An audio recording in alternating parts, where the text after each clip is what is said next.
esta reforma laboral, más que para bien y para clarificar las cosas, lo que ha hecho es hacernos un lío a todos. Hay que saber que también cada vez nos exigen más papeleo, más burocracia y menos el agricultor. Lo que está derivando de todos estos cambios legislativos es que cada vez le tiene que dedicar más tiempo a los documentos, más tiempo a pensar, más tiempo a organizar. Ahora, la reforma laboral, la principal idea que traía el gobierno con la reforma laboral, que no exista la contratación temporal o reducirla, que lo normal sea la contratación indefinida. Ahora bien, nos han dejado algunas alternativas que ahora vamos a ver. Por un lado, vamos a tratar primero lo que son los trabajadores y los contratos fijos discontinuos. Estos son los que vamos a utilizar cuando no podamos utilizar una contratación temporal. Luego veremos las contrataciones temporales, cuáles hay, cuándo las vamos a poder realizar y todo lo demás. Y al final voy a tratar también una pincelada de varios temas que son de actualidad y que, aunque no son totalmente la reforma, pero también nos viene bien saber. Contrato fijo discontinuo. El trabajador fijo discontinuo es el que realiza trabajos siendo fijo en la empresa, pero sin estar todo el año. Es decir, trabajos que son periódicos, pero no sabemos pero no se hacen en fecha cierta. La diferencia entre un fijo discontinuo y un fijo es que el fijo está todo el año, entre otras. El fijo además cotiza por jornada de manera general y tiene un salario mensual. El fijo discontinuo, como ahora veremos, también puede cotizar por jornadas reales. Pero la principal diferencia es el fijo está todo el año, el fijo discontinuo puede estar menos tiempo. Lo podemos necesitar para una tarea en concreto o lo podemos necesitar para que esté 8 o 10 meses. Más de 10 meses no vamos a poder tener ningún fijo discontinuo, porque si no, la inspección entendería que es fijo. Vale. Características de los fijos discontinuos. Cotización. Cotizan igual que los eventuales, es decir, eso no cambia. Pueden cotizar por jornadas reales, pueden cotizar de manera mensual, como prefiramos. ¿A quién tengo que hacer fijo discontinuo? Fijo discontinuo vamos a tener que hacer a todos aquellos trabajadores, como hemos dicho, que no podamos hacer un contrato temporal. Normalmente van a ser aquellos trabajadores que vamos a tener en la finca más tiempo, o que son, por así decirlo, en los que tenemos más confianza, los que nos realizan más tareas. ¿Por qué? Porque lo vamos a tener más tiempo a lo largo del año y, como veremos luego, no nos va a quedar otra en muchos casos. ¿Qué supone para la empresa hacer a un trabajador fijo discontinuo? Obligaciones. La primera que tenemos que saber es que el trabajador fijo discontinuo, aunque nosotros lo vayamos dando de alta y de baja a lo largo del año conforme lo necesitemos, el trabajador cuando lo damos de baja no es una baja tal cual, es un pase de inactividad. Es decir, se suspende el contrato y el trabajador sigue formando parte de la empresa. Tiene su antigüedad desde que lo contratamos. Cuando lo despidamos o cuando un año vayamos a realizar la faena que él realiza normalmente y no lo llamemos, se entiende que lo hemos despedido. Y si lo despedimos hay que pagar la indemnización. ¿Qué indemnización? La indemnización ahora hablaremos más adelante, pero lo que sí tenemos que saber es que se paga por el tiempo efectivamente trabajado, no por la antigüedad. Es decir, un trabajador que haya estado 3 años en mi empresa, si sumando las jornadas reales lleva 1, le pagamos 1, no le pagamos los 3 que lleva, perdón. Otra obligación que tenemos, el llamamiento. Si tenemos más de un fijo discontinuo en nuestra empresa, tenemos obligación de llamarlos por orden de antigüedad. Primero llamamos los más antiguos y así en orden. Otra obligación, en el propio llamamiento, cuando el fijo discontinuo queramos que empiece a trabajar, hay que hacerle lo que se llama llamamiento. El llamamiento hay que hacerlo por escrito, hay que hacerlo de alguna manera que dé constancia y es simplemente decirle al trabajador: quiero que se incorpore tal día a trabajar para realizar tales faenas. Ventajas, por sacarle alguna de los fijos discontinuos, que como hemos dicho que van adquiriendo antigüedad, van adquiriendo indemnización. En muchos casos, pues si es un trabajador bueno, nos conviene también fidelizarlo y que no se nos vaya. y es una forma. El trabajador sabe que si se va pierde esa indemnización, con lo cual ya, cuando lleva ya un tiempo, se lo piensa. ¿Cuánto cobra un trabajador fijo discontinuo? Nosotros en el convenio colectivo tenemos una fórmula. La fórmula lo que dice es que se coge el salario del convenio de los fijos normales y se multiplica por 455, que son los 365 días del año más las 3 pagas extras, es decir, más 90, 30, 30, 30, y se divide por 274, que son las jornadas que tenemos nosotros en el año. Para hacer una idea, lo que es un peón fijo cualificado, un tractorista, un encargado fijo, fijos normales por convenio cobran 31,54 euros el día, que esto no cuenta ni paga extraordinaria ni vacaciones.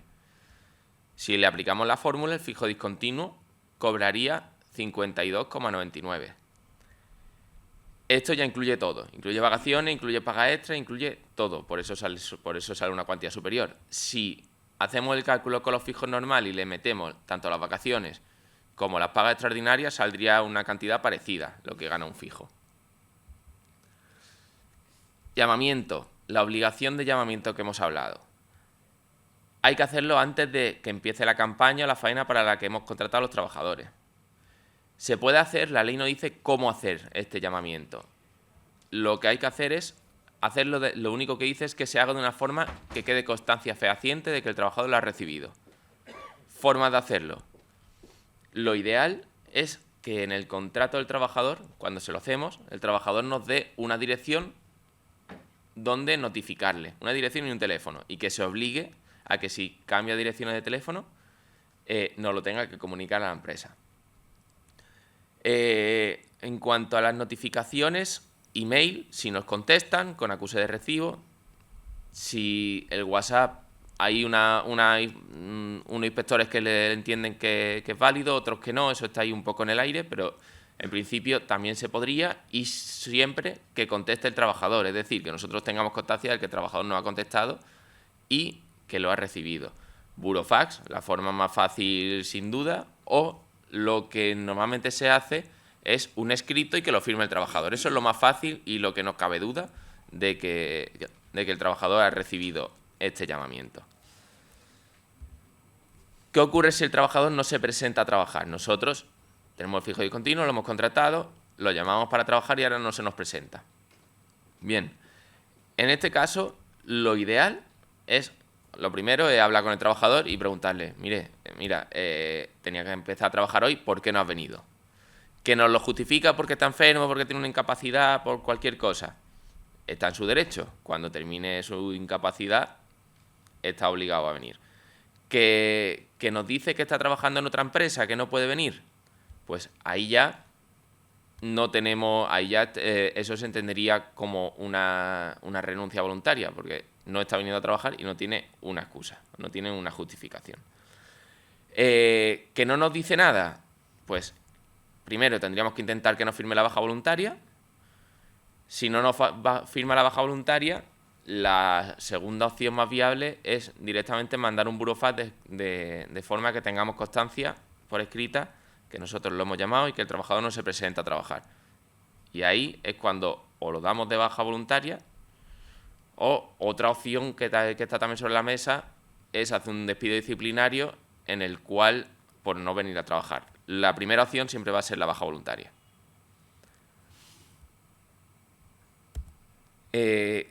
Causas de despido y la indemnización de los fijos discontinuos. Al fijo discontinuo lo vamos a poder despedir por cualquier causa que podamos despedir a un fijo normal. Es decir, está el despido objetivo, que es el que sabemos que son 20 días por año y se hace por unas causas tasadas. Despido disciplinario, que no conlleva indemnización, igual también por unas causas tasadas. Cualquier tipo de despido que haya para los fijos, lo hay para los fijos discontinuos, es el mismo. Ahora bien, lo que cambia es la indemnización, el tiempo de indemnización. La indemnización es la misma. Despido objetivo 20 días, despido disciplinario ninguno, despido, si se considera improcedente, 33 días. Pero el cálculo de la indemnización, como hemos dicho antes, se hace por el tiempo exclusivamente trabajado. Si un trabajador lleva 3 años en mi empresa, tiene 3 años de antigüedad, pero si ha realizado, sumando las jornadas reales, un año de trabajo, Se le paga un año, no se le pagan los 3 de antigüedad que tiene. ¿Qué ocurre cuando el trabajador finaliza las tareas, las campañas para las que lo hemos contratado? Pues el trabajador pasaría a situación de inactividad. A efectos prácticos es parecido a dar una baja de un trabajador, solo que el trabajador, la relación con la empresa no se extingue, se suspende, nosotros no cotizamos, nosotros no le pagamos y él no trabaja. Y se suspende hasta la siguiente vez que vaya a realizar la tarea, la faena para la cual se ha contratado. ¿Cuándo tengo que volver a llamar al trabajador fijo discontinuo? Lo tengo que volver a llamar cuando vaya a volver a realizar la tarea de la faena para la que lo hemos contratado. Esas tareas de faena vienen en el contrato. A la hora de hacer el contrato de un fijo discontinuo, esto hay que tenerlo muy en cuenta si vamos a querer tener a ese fijo discontinuo la mayor parte del año en nuestra finca o lo queremos para una faena, una tarea concreta. ¿Por qué? Porque lo que pongamos en el contrato es lo que nos obliga luego a llamarlo. Si lo queremos tener prácticamente todo el año, que como hemos dicho, máximo 10 meses, pues si no sería fijo normal, le vamos a tener que poner un objeto en el contrato genérico. Mantenimiento, cultivo, recolección de olivar, por ejemplo. Eso es muy genérico. Eso nos engloba prácticamente todo. Los 2 meses que lo tenemos que tener de baja para no llegar a los 12, no tienen que ser seguidos. Podemos darlo de baja, lo doy de alta 2 semanas, luego lo doy de baja 1, luego lo doy de alta 3 meses y luego lo doy de baja. Se pueden ir haciendo poco a poco, siempre que sumen los 2 meses estando de baja. Entonces, cuando nosotros vayamos a volver a realizar una tarea es cuando tenemos que llamar al fijo discontinuo, siempre que sea una de las tareas que le hemos incluido en el contrato. Voy a hacer yo una aclaración porque, como ya se están dando bastantes comunicaciones de trabajadores fijos discontinuos, junto con trabajadores eventuales, que son los que después voy a explicar, sería conveniente que comunicásemos que este es fijo discontinuo y el resto son eventuales, porque la forma de dar el alta es diferente. Uno es, como he dicho, un pase de inactividad a actividad y el otro es un contrato por la tarea o faena que vaya a realizar. ¿En qué consiste el orden de llamamiento? Esto se va a dar cuando tengamos más de un fijo discontinuo. Si solo tenemos uno, no hay orden de llamamiento, obviamente. Pero cuando tengamos más de uno, vamos a tener que llamarlo del más antiguo al más... O sea, del que tiene más antigüedad al que tiene menos antigüedad, por orden. ¿Qué ocurre si yo tengo 5 fijos discontinuos y este año solo tengo trabajo para 3? Pues vamos a llamar a los 3 primeros, a los 3 más antiguos. Los otros 2 habrá que escribirle una carta o una notificación diciéndoles que no hay trabajo para los 5 y que por tanto este año no se les puede llamar. Esto se puede hacer perfectamente. Lo que no nos obliga la ley es, si tenemos 5 fijos discontinuos y solo tenemos trabajo para 3, pues si no tenemos trabajo para los otros 2 no podemos llamarlos y no nos obliga la ley. Lo que no podemos hacer es llamar a 3 y contratar a 2 trabajadores temporales que no hagan esa faena. Eso sí sería incorrecto. Subsidio agrario. Esto, en un inicio de la reforma laboral, no estaba nada claro. De hecho, se entendía que los fijos discontinuos no tenían derecho, pero lo modificaron y sacaron un real decreto en el que iguala el subsidio agrario, los trabajadores eventuales quedan igualados a los fijos discontinuos. Por tanto, no hay problema. Aún así, nosotros siempre recomendamos que para estar totalmente seguros, porque hay muchos tipos de subsidios, vayan al Servicio Público de Empleo y pregunten. Que el trabajador pregunte y así no va a tener ningún problema. Hasta aquí los contratos fijos discontinuos. Ahora los contratos temporales. ¿Cuándo vamos a poder hacer? ¿Qué tipo de contratos temporales tenemos? ¿Y cuándo vamos a poder hacerlos? Los principales que vamos a utilizar van a ser los contratos temporales que son por circunstancias, eventuales por circunstancias de la producción. Son los 402. Estos ya estaban antes. Antes estaban el 402 y el 401. El 401 era el de obra o servicio, determinado que no tenía una fecha de fin. Ese lo han eliminado y nos han dejado el 402. Este 402, este contrato eventual por circunstancia de la producción, se divide en 2. Cuando se realiza para tareas o faenas previsibles, que son las que se repiten con una cierta asiduidad o que se repiten todos los años, que va a ser el que vamos a utilizar en la mayoría de los casos, y otro que es para faenas o tareas que no son previsibles, que son imprevisibles. De ese hablaré ahora, pero ya adelanto que ese se va a utilizar poco, por lo menos ahora a primera hora.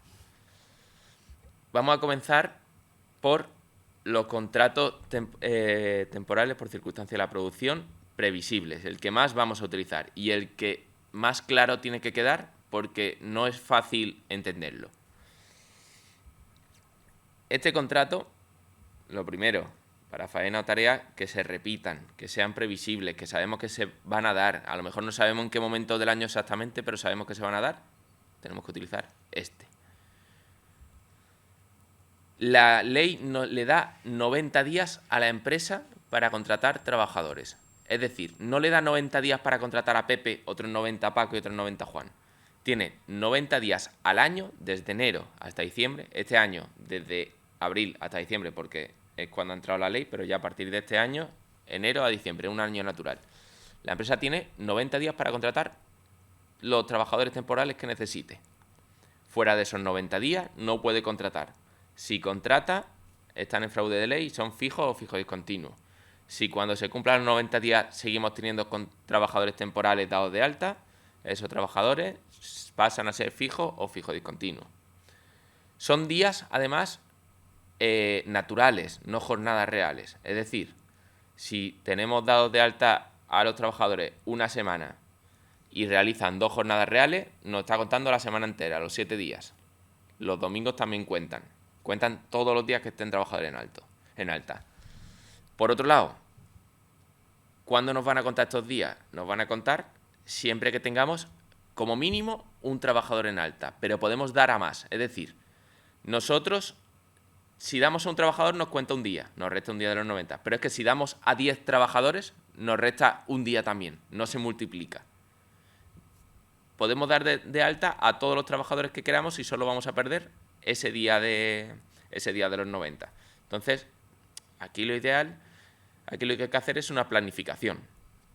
Tenemos que ver cuántos días necesito yo, cuántos días estoy gastando yo con trabajadores temporales al año. ¿Me dan? No hay problema, no vamos a tener problema. Si utilizo menos de 90 días al año, naturales, no voy a tener problema. ¿Que utilizo más? Pues ahí ya hay que hacer cuentas. Aquí lo ideal es que las cuadrillas de las recogidas, que es cuando más trabajadores solemos tener, sean las que entren en estos 90 días, para no cargarnos la empresa con fijo discontinuo. Que luego tenemos una persona, 2 personas, las que sean, que a lo largo del año están realizando un mantenimiento de la finca, están haciendo una poda, un desbroce, todo este tipo de tareas que hay que ir haciendo a lo largo del año para preparar esa cosecha. Pues estos son los que tendríamos que plantearnos hacer fijo o fijo discontinuo, que además suelen ser personas que también suelen ser más de confianza en muchos casos, por eso los tenemos la mayor parte del tiempo en la empresa. Entonces, estos, los fijos discontinuos, no consumen días. Los únicos contratos que consumen días son los temporales previsibles. Para que nos hagamos un ejemplo práctico, nosotros contratamos 10 trabajadores 7 días y realizan 2 jornadas reales. Pues nos están restando 7 días. ¿Por qué? Porque nos restan los días naturales, no las jornadas reales, y porque aunque hayamos contratado a 10, solo nos quitan un día por cada día en alta que tengamos trabajadores. No da igual el número de trabajadores que tengamos. Sí, la práctica que hacíamos muchas veces era darlo de alta a principio de mes y al final de mes de baja y poner los días que se han cotizado. Pues si lo hacemos ahora, pues nos han consumido 30.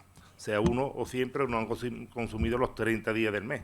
O sea que tenemos que, como hay 3 días para comunicar la finalización, pues en el momento que se vayan, comunicarlo lo más rápido posible, porque si no al final nos vamos cargando de esos días y puede que superemos los 90 y ya tenemos un problema de tener que hacerlo fijo discontinuo.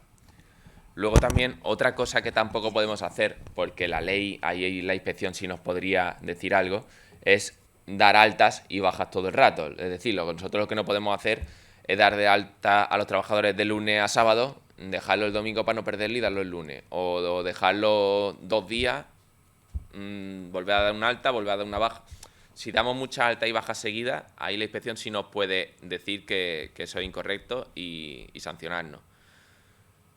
Si hay alguna excusa o algún motivo justificado, sí podemos hacerlo. Si sabemos que hay una borrasca, un temporal y está lloviendo y no se puede trabajar esos días, pues esos días sí podemos dar de baja a esos trabajadores. Si luego nos dice algo a la inspección, mire usted, es que aquí no se podía trabajar.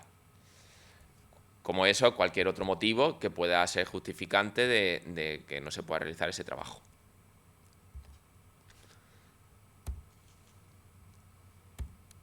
Vale. Como hemos dicho, si gastamos los 90 días, todo trabajador temporal previsible que esté fuera de esos 90 días se considera fijo discontinuo. O sea, que con eso es que tenemos que tener mucho cuidado. Y tenemos que tener mucho cuidado con que sea de enero a diciembre, porque hay muchas campañas que a lo mejor empiezan en diciembre, siguen en enero y luego luego empiezan otra vez en octubre, noviembre o diciembre. Entonces, lo que tenemos que tener en cuenta es que lo que hayamos gastado en enero, aunque sea de la campaña anterior, es este año, natural. Entonces, nos va a contar también, tenemos que prever la campaña que vamos a tener luego en octubre o diciembre o noviembre, en los últimos meses del año. Vale. Segundo contrato que tenemos, eventual. Este lo vamos a utilizar mucho menos. ¿Por qué? Porque se utiliza para tareas y faena imprevisible. ¿Y qué es una tarea o faena imprevisible? No lo sabemos. En principio es la que no podemos prever, pero es que la ley no nos dice qué tareas o faenas se entiende que no podemos prever. Entonces, aquí no tenemos una base jurídica o una ley detrás que nos apoye. Aquí va a ser una cosa de interpretación. Nosotros podemos interpretar una cosa, pero luego siempre vamos a tener el riesgo de que la inspección interprete otra. Esto se irá desarrollando conforme hayan inspecciones, hayan criterios de la inspección, incluso llegan los juzgados y los jueces vayan dictando sentencias. Pero de aquí a que eso pase pueden pasar años. Entonces, este contrato lo vamos a utilizar cuando sea algo que esté claro. Nosotros aquí tenemos dudas, o sea, nos planteamos varias cosas que entendemos que podrían ser imprevisibles. Si compro una finca nueva, nosotros no podemos prever que vamos a tener la oportunidad de comprar una finca nueva. Instalamos nuevas mejoras, como puede ser un sistema de riego. Compramos una nueva máquina. Este año tengo más faena y en vez de 7 trabajadores necesito 10. ¿Esos 3 trabajadores podrían ser imprevisibles? Pues no lo sabemos, pero entendemos que podría entenderse. Que tengo que recoger la cosecha antes por climatología y necesito más trabajadores, también podría entenderse. Que se me ha roto una valla en el campo, en la finca, eso no se puede prever. Obviamente, si a mí se me rompe una valla o se me rompe algo y tengo que contratar a un trabajador temporal para que me lo arregle, pues entiendo que eso sí es totalmente imprevisible. Estos contratos temporal imprevisible, lo primero que tenemos que saber es que no nos gastan días de los 90, esto va por otro lado, y tiene una duración máxima de 6 meses, ampliable a 12 por convenio. En nuestro convenio de momento esta ampliación no viene. Se puede hacer una sola prórroga. Esto ocurre tanto en los previsibles como en los imprevisibles. En los previsibles también podemos hacer una sola prórroga. Una cosa que se me ha olvidado decir en los previsibles, que esto ya viene de la práctica, del día a día, esto, más que de la ley, es del día a día nuestro. En los previsibles hay que ponerle una fecha de fin al contrato. Nosotros en el obra servicio antiguo no había que ponerle, pero en esto tenemos que decir, va a estar de tal día a tal día. Nosotros la fecha de fin tenemos que intentar aproximarla lo máximo posible, pero nunca es imposible saber exactamente cuándo vamos a terminar y cuándo vamos a dar de baja a los trabajadores. Entonces, tenemos que saber que ajustar lo máximo, pero yo siempre casi que le pondría un día o 2 más por si acaso. ¿Por qué? O un día o 2 menos. Pero si le ponemos de menos, vamos a poder hacer una sola prórroga. Y en el momento que hagamos esa prórroga, ya ahí sí que vamos a tener que ajustar al 100%. Entonces, ajustar lo máximo posible la primera vez y quizás que haya unos días de margen, 1 o 2 días de más que de menos.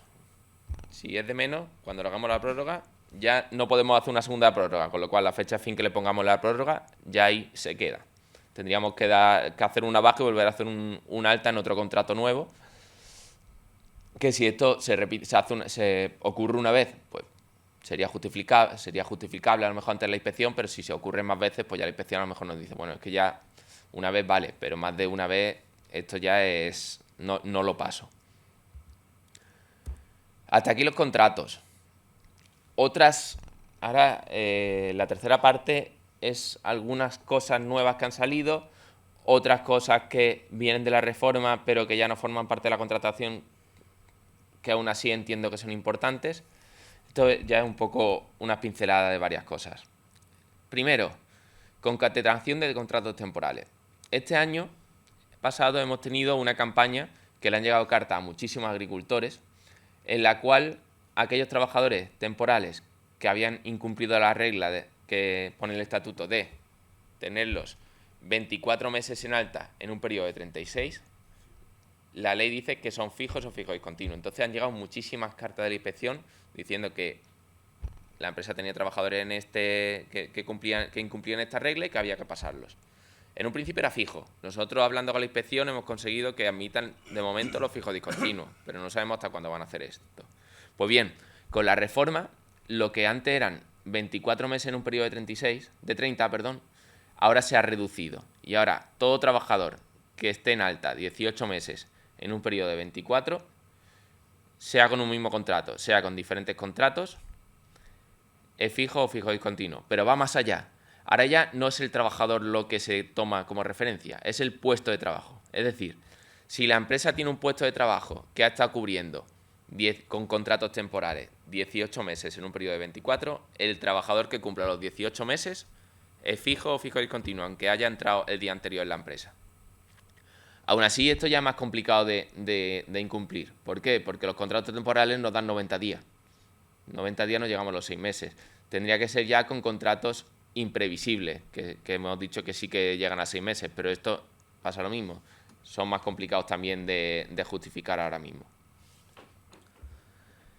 Aumento de las sanciones. Las sanciones por la contratación en fraude de ley han aumentado y se han puesto entre 1.000 y 10.000 euros. O sea, por cada trabajador que tenga un fraude de ley, 1.000 o 10.000 euros. Y aparte, es una sanción por trabajador. Antes, si la empresa tenía 3 trabajadores en fraude de ley, le ponían una sola sanción. Y ya, en función del número, pues ya lo graduaban. Era leve, media o grave. Ahora no. Ahora, si tenemos 3 trabajadores, nos ponen 3 sanciones. Y la graduación es la misma, porque al final nos la van a graduar igual. Si tenemos 3 trabajadores, pues nos van a contar como una sanción que tenemos 3 trabajadores. Si tenemos 10, pues seguramente nos la pongan grave. Entonces hay que tener mucho cuidado con esto porque las sanciones se han incrementado y mucho. Bueno, el salario mínimo ya sí hace un tiempo que salió, pero bueno, siempre es bueno, sobre todo por el tema de la jornada en cuanto está. El salario mensual 1.000 euros, con las pagas extraordinarias son 1.166,7 euros, 14.000 euros anuales, 7,82 euros la hora del empleado de hogar y la jornada real está en 50,73 euros por jornada real. Esto incluye las vacaciones. Reforma de los autónomos que hemos tenido hace poco. Aquí también quería poner unas pequeñas pinceladas para que sepamos por dónde va, porque el proyecto de ley salió la semana pasada. Esto también va a traer un cambio en cómo lo hacemos todo hasta ahora para los autónomos. ¿Por qué? Porque el nuevo proyecto de ley dice que ahora el autónomo tiene que hacer una previsión a principios de año de los ingresos netos que va a tener ese año. Rendimientos netos, que va a tener ese año. Si estamos en módulo serían rendimientos netos previos. ¿Qué ocurre? Que es muy difícil hacer una previsión de cuánto voy a ganar yo ese año, el rendimiento neto son ingresos menos gastos. Pues es muy difícil hacer esa previsión. ¿Qué dice la ley? Que nosotros hacemos esa previsión, conforme a la previsión que hemos hecho, elegimos la base de cotización que nos corresponda. Esto normalmente vienen. Si voy a ganar entre 1.000 y 1.300 euros al mes, con las previsiones que he hecho, pues hay una base que dice el que gana entre 1.000 y 1.500 tiene la base de cotización 1.200. Pues esa es la base que vamos a tener que coger. ¿Qué ocurre? Que aquí nos vamos a poder quedar cortos, nos vamos a poder quedar largos. A lo largo del año, cada 2 meses aproximadamente, la tesorería nos va a dar la posibilidad de modificar esa base de cotización nuestra para intentar, si vemos que no estamos pasando, pues regularlo y si no, que nos estamos quedando cortos, subirla. Aún así, cuando acabe el año, también nos van a dar la posibilidad de regularizar. ¿Esta regularización cómo se va a hacer? Pues si he pagado o he cotizado por una base de cotización inferior a la que finalmente me correspondía, le vamos a tener que pagar la diferencia a la Seguridad Social. Si he pagado por una base de cotización superior, la Seguridad Social no lo devuelve. ¿Problema con esto?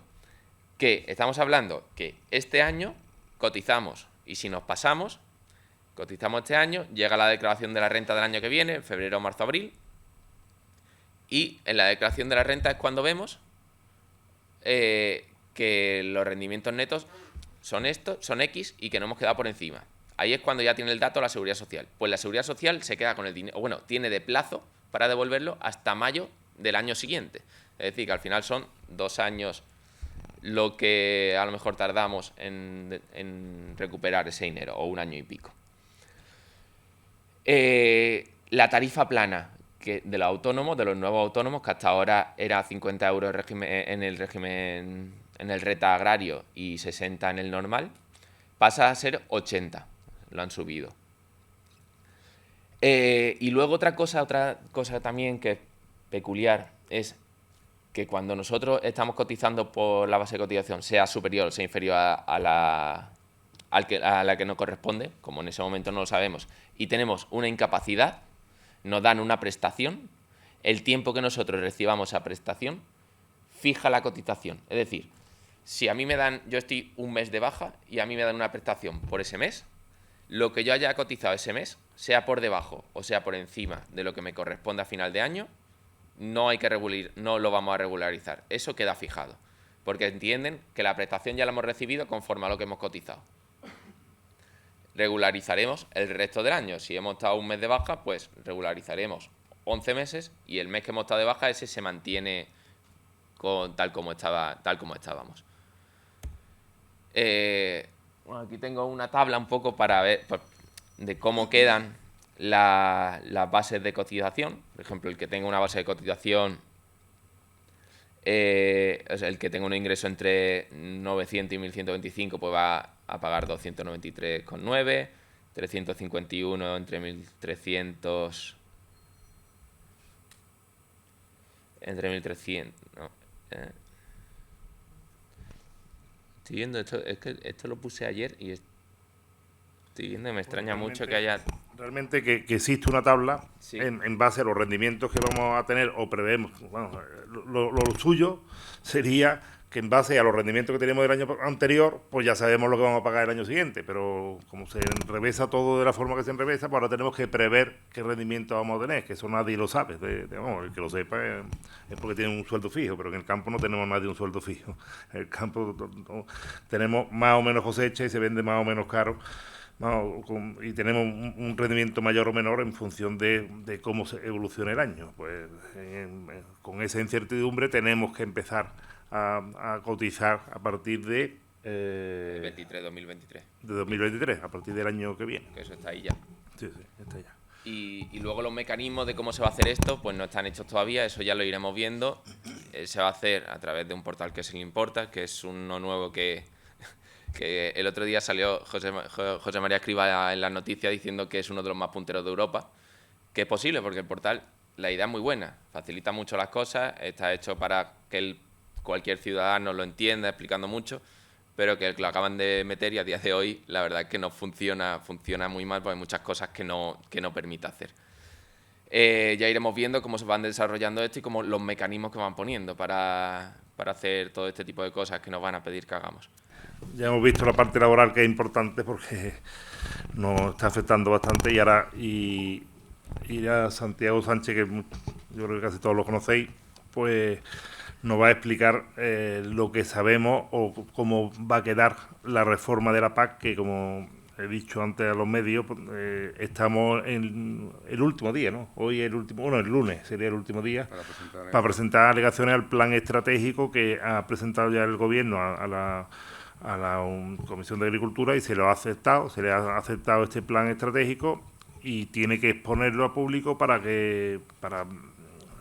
que podamos presentar alegaciones. Ya estuvimos explicando por toda la provincia lo que nos afecta de forma negativa esta reforma de la PAC y hemos vuelto a alegar. De hecho, ayer validamos unas alegaciones que se presentarán hoy. Las alegaciones en lo que nos afecta, sobre todo en tema de regiones, en tema de ecoesquema, que todo lo que os va a explicar ahora Santiago, que vemos que es de difícil aplicación para poder optar a tener una ayuda similar a la que teníamos con la reforma anterior, porque sabemos que vamos a perder, pero la cuestión es intentar que no perdamos más de lo debido. Entonces, yo dejo a Santi que nos explique sobre todo las nuevas figuras que hay de agricultor activo y cómo se va a desarrollar esta nueva PAC. Vamos a entrar un poco en lo que es la reforma de la PAC, porque esto cambia drásticamente de lo que venimos conociendo a lo que vamos a tener que aplicar a partir de 2021, que a partir de septiembre, pues a ver si somos capaces de dar una ronda de charlas por casi todos los pueblos de la provincia de Málaga y traslademos todos los requisitos y condicionantes a realizar y a llegar a cabo para poder cobrar el 100% de la ayuda que nos pueda corresponder. Estamos en la recta final porque llevamos desde 2018 prácticamente, 2020, tenía que entrar la reforma en 2021, pues esto se ha ido prorrogando y nos vamos a meter en que inicia la reforma en 2023.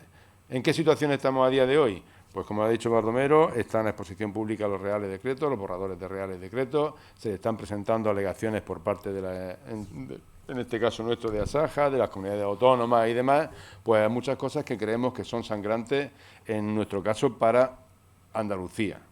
Y cuando hablamos sangrantes para Andalucía no hablamos que a todo el mundo vaya a perder o todo el mundo vaya a ganar.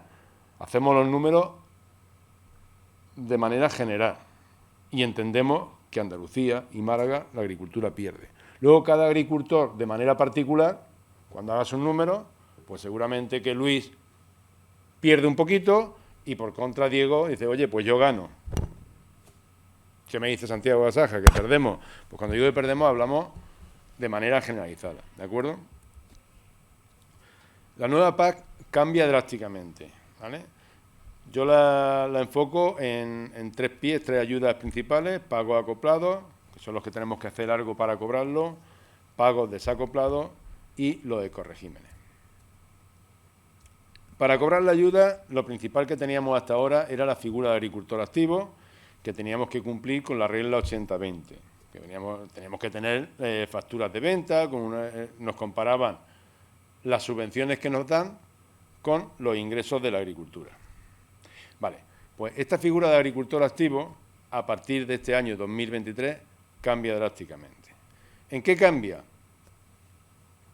En que ya no nos comparan los pagos directos, las subvenciones, con las ventas de cosecha, sino que nos comparan los ingresos agrarios, ventas de cosecha, subvenciones, indemnizaciones de seguro, con el 100% de los ingresos en nuestra declaración de la renta o en nuestro impuesto de sociedades. Si yo soy agricultor o ganadero puro, pues evidentemente no voy a tener problema, porque el 90% van a ser ingresos de la actividad agraria, con lo cual no es que tenga que cumplir esas reglas de 75-25, sino que lo cumplo ipso facto. Según la normativa, ¿quién va a ser, con la nueva definición, agricultor activo? Aquel que esté dado de alta en la Seguridad Social Agraria, en renta o autónomo, o que sus ingresos agrarios supongan al menos un 25% de sus ingresos totales. ¿De acuerdo? Entonces, aquí ya sí tenemos que comparar nuestra actividad agraria, lo que recibimos de la actividad agraria, con otras actividades. Si yo soy agricultor y además tengo un bar, pues como mínimo de la agricultura, en mi declaración de la renta en el último año o los 2 ejercicios anteriores, es decir, en los 3 últimos años, tendré que recibir como mínimo un 25% de la actividad agraria. Si soy autónomo en la actividad agraria, automáticamente entro. ¿De acuerdo? ¿Qué nos exige también? No realizar actividades excluyentes, actividades ferroviarias, aeroportuarias o arrendamientos. Yo me enfoco fundamentalmente en los arrendamientos.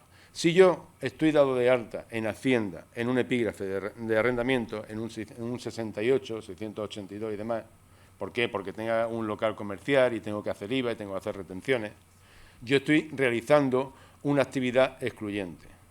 ¿Qué ocurre? Que automáticamente me dicen que quedo fuera de recibir ayuda, salvo que cumpla la regla 75-25, es decir, que al menos el 25% de mis ingresos totales vengan de la actividad agraria. ¿De acuerdo? Aquí ahora mismo está, y estamos presentando alegaciones, lo que hasta ahora venía por estar participado o no, o estar o ser partícipe mayoritariamente de una sociedad. ¿Esto qué significa? Que si yo tengo una sociedad en la que participo mayoritariamente, más de un 50%, me van a comparar, a la hora de hacerme esa regla 75-25, la totalidad de los ingresos de esa sociedad y míos, para que al menos el 25% venga de actividades agrarias. Esto ahora mismo en los borradores habla si procede. Ese sí procede queda un poco en el aire. Parece ser que se va a enfocar a que si esa sociedad que tengo tiene alguna actividad excluyente, entonces me comparan todos los ingresos. Si no tiene ninguna actividad principal excluyente, solamente compararían mis ingresos. ¿De acuerdo? Paralelamente, en agricultor activo, hasta ahora no se había metido con las comunidades de bienes, sociedades civiles, herencia yacente y demás. A partir de ahora, salió hace unos meses un borrador que decía que todos los comuneros tenían que cumplir la condición de 75-25 o estar en renta. A eso se le presentaron alegaciones y la situación que tenemos a día de hoy es que con un solo comunero o socio de esa sociedad civil que cumpla la condición de estar dado de alta en renta o que sus ingresos sean al menos el 25% de la actividad agraria, bien suyos particulares o de los que provengan de esa comunidad de bienes, ya sería considerada la comunidad de bienes como agricultor activo. ¿De acuerdo?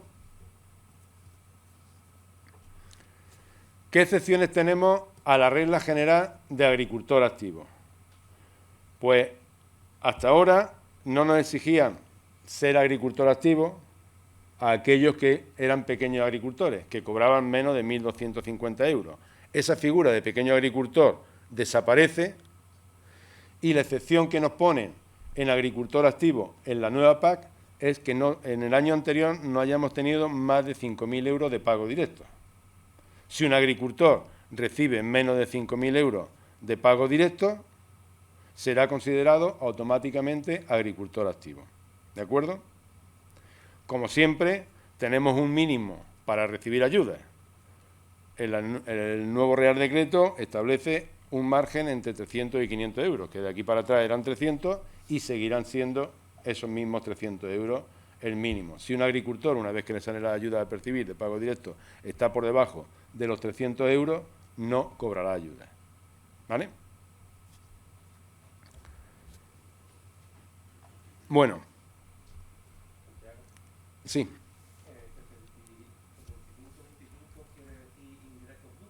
Sí, estamos hablando siempre de ingresos brutos, no hablamos nunca de rendimiento neto, ¿vale? Yo, facturación, cojo la facturación que tenga, las indemnizaciones de seguro y las subvenciones que cobro, lo sumo y eso tiene que suponer como mínimo un 25%, ¿de acuerdo? Si estoy por debajo de 5.000 euros de pago directo, estaría exento de cumplir esa regla. Si soy autónomo en la actividad agraria o reta, también estaría exento. ¿Dónde nos encontramos problemas? Y vamos a ser claros, pues en aquellos que, bueno, no realizan la actividad agraria en exclusiva o venden poco o tienen una producción escasa, sí tienen una subvención alta. Hay ocasiones donde pues, un jubilado, si tiene mucha subvención, pues tendremos que ver, compararlo con su pensión. Alguien que tenga un sueldo, una nómina alta, pues tiene que comparar los ingresos de actividad agraria con esa nómina. ¿De acuerdo? Porque nosotros lo que pedíamos, en las alegaciones que siempre se le han venido presentando al Ministerio, es que nos permitieran la agricultura a tiempo parcial. Es decir, que aun no cumpliendo esa regla 75-25, porque un agricultor puede tener una explotación y dedicarse a otras actividades que le sean más rentables o que tenga más ingresos, pero no por ello mi actividad agraria deja de ser productiva, deja de fijar población, deja de contratar y tener mano de obra y demás.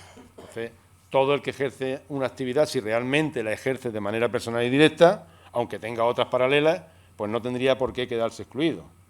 Cuando aquí en esta situación sí pueden quedarse excluidos. Si hago una mención especial en esta figura de agricultor activo, a las sociedades, cuando están participadas mayoritariamente, cuando yo participo en una sociedad mayoritariamente, que tenemos de plazo, antes del fin de plazo de presentación de la solicitud de ayuda de 2023, para hacer cambios, si no cumplimos estas condiciones. Porque nos podemos encontrar muchos agricultores que a día de hoy sí cumplen la famosa 80-20, pero la 75-25 no la van a cumplir.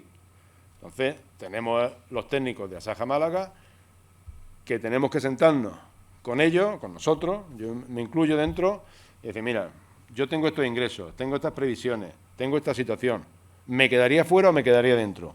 Pues antes de la finalización del plazo de presentación de las solicitudes de ayuda en 2023, es el momento propio, porque si no es que nos vamos a quedar fuera, si no nos asignan esos derechos, si no los cobramos y no cumplimos esa condición, pues al final acabamos perdiendo las ayudas, lo que son las ayudas básicas a la renta. ¿De acuerdo? ¿Qué cambio tenemos fundamental de la situación que tenemos hoy de pago básico a los nuevos derechos de ayuda básica a la renta para la sostenibilidad? Los derechos que a día de hoy van a cambiar, ¿va a haber una nueva reasignación de derechos como ocurrió en el año 2015? No.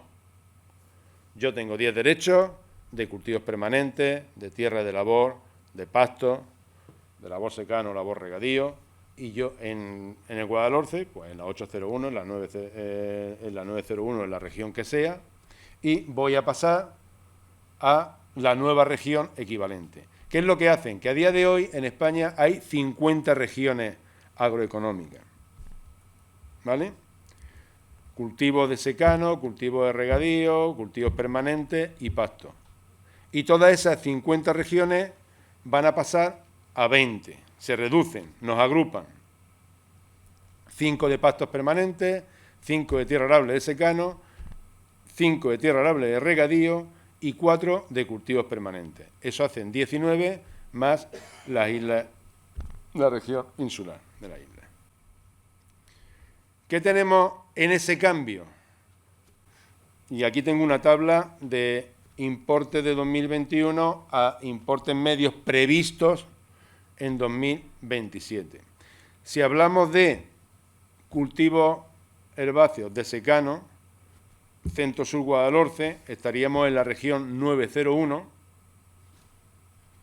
que viene cobrando de media en el año 2021 unos 171,22 euros por hectárea. Luego habrá agricultores que su derecho esté por encima de pago básico o esté por debajo.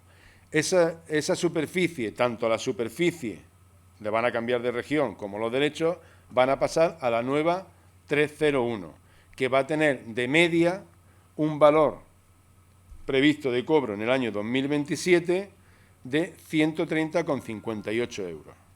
¿Vale? En los agricultores de Coíno del Guadalhorce habrá agricultores que estén por debajo o estén por encima de esos 171 euros de valor medio que a día de hoy hay.